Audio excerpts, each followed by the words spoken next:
Good evening, Virginia. This is your Uncle Alex here, and I have had a couple of really good days in podcasting. Well, just yesterday, really.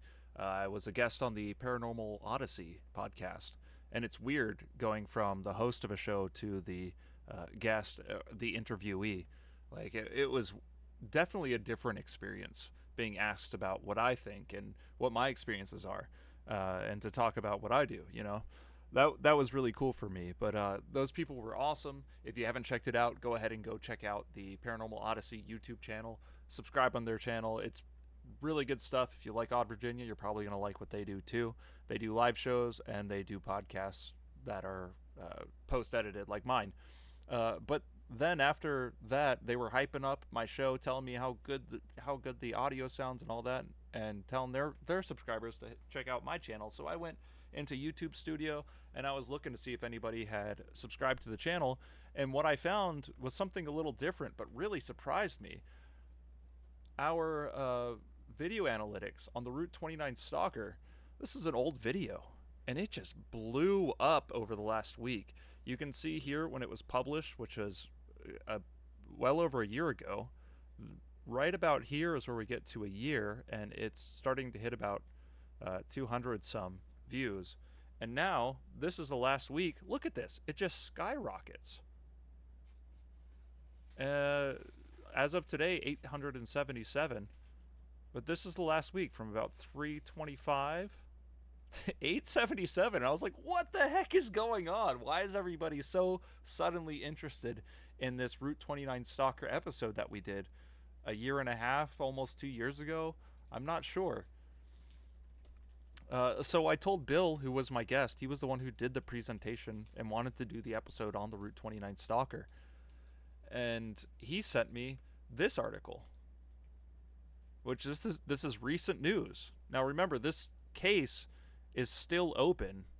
For the last 3 decades, this has been investigated, and I was wondering why someone would care so much in 1 week about a really old case like this. Well, November 15th, this article comes out, and now we have some Route 29 Stalker news. And here's another interesting thing about the YouTube analytics. The vast majority, almost 100% of the people who are tuning into that video are females in the age range of late 40s to early 60s. Now, these are the kinds of people who would have been in the demographic back when those serial killings were happening, who would have had to look out for the Route 29 Stalker, because that was that would put them back towards their 20s to 30s, and they would have been the ones who were targeted. So that was really interesting to me. I'm going to go ahead and check out this article and read it for you guys, because this is the news. This is the update on the Route 29 Stalker. It says right here, the accused Gilgo Beach serial killer Rex Heuermann may also be the Route 29 Stalker, sister of cold case victim says. Now, apparently, this guy, Rex Heuermann, has recently been convicted of totally unrelated murders to the Route 29 Stalker cases. Not convicted, but accused. He's on trial, I suppose. But here is the article. And Spoon might be making noises in the background. Spoon, could you cut it out? I've just done a whole bunch of unboxing for Christmas presents, and Spoon is having a field day with everything that she's looking at back there, with all of the different cardboard boxes and whatnot. She's having a great time. Okay, so here's the article. The sister of a woman who was killed almost 30 years ago now wonders if the Route 29 stalker was Rex Heuermann, the Long Island man accused of killing at least 3 women between 1996 and 2011, saying police sketches of the long, unidentified predator look eerily similar to Heuermann. Alicia Showalter Reynolds was last seen alive in March 1996. The 25-year-old graduate student was driving from Baltimore to Charlottesville to see her mother. Reynolds' car was found abandoned about 50 miles from the mall where she was supposed to meet her mother, according to the U.S. Sun. There was also a white napkin under her windshield wiper, which is often a sign that a vehicle had mechanical issues. Investigators later discovered that there was nothing wrong with her car. Reynolds' death has been attributed to the Route 29 stalker, a supposed serial killer who terrorized women in Virginia beginning in the mid-1990s, while Richard Mark Evanitz was suspected of killing Reynolds. Police never reached a definitive conclusion, according to WUSA. 2 months elapsed between Reynolds' disappearance and the police finding her body. In that time, 3 witnesses came forward who said they'd seen a white man in a dark-colored pickup truck speaking to the victim. Reynolds' sister, Barbara Josenhans, or Josenhans, depending on where she comes from, now believes that the police sketches of that man resemble the alleged Gilgo Beach serial killer. It's the cheeks. There's something about the cheeks, Josenhans told the U.S. Sun. It's quite striking, she said. He would have been around 32 or 33 at the time. Okay, now here's where I've got to stop the article, because I wanted to look at this guy's mug right here and then compare that with the sketches, and boom.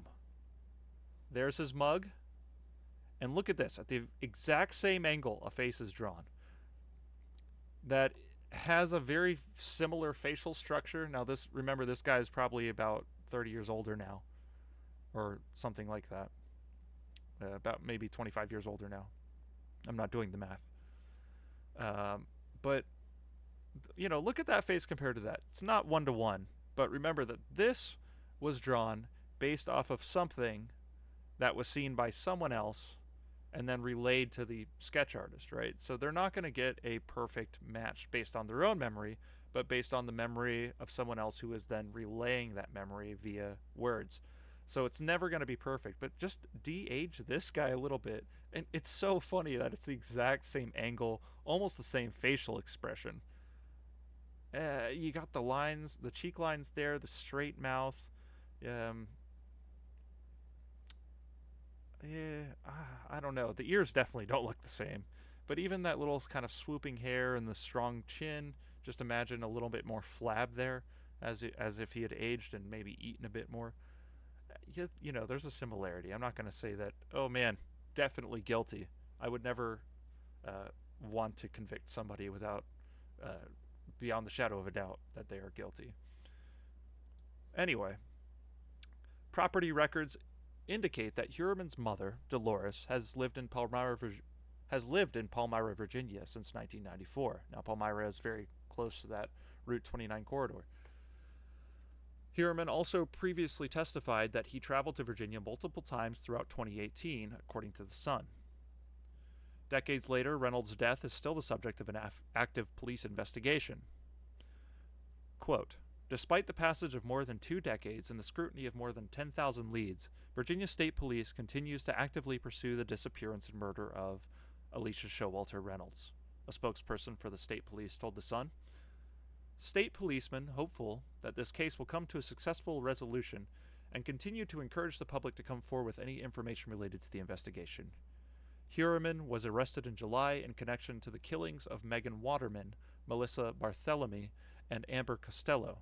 He was charged with 3 counts of first-degree murder, and I'm assuming that this case is still ongoing and not resolved. So I do not want to, without really knowing anything, implicate this man in those 3 murders or the murders involved in the Route 29 Stalker case.